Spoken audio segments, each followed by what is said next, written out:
Остава машини. Значи, днеска ще се пробвам да направя едно много готино влогче. Как да си направиш наргиле? Ами, значи, почваме с това, с ледени купчета. Чувал съм, че става много по-готино и съм го пробвал, наистина е по-добре. От въглените, значи, по принцип не ползвам такива, ползвам тия деца се възпоменяват много бързо, само ги палиш веднага гръмват. Самия тютюн, ползвам тия гази, много ми харесват тя, но ефтини са. Сега от предния път трябва да го изчистим.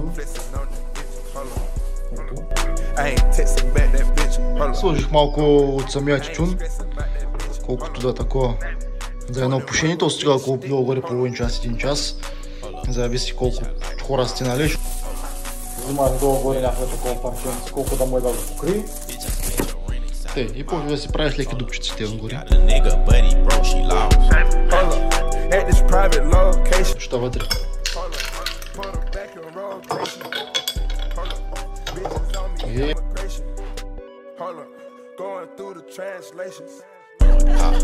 I'm just stunting on my ex bitch.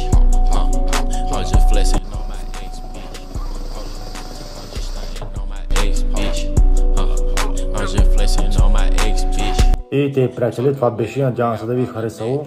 Лайк, дизлайк, subscribe, unsubscribe, вот направите.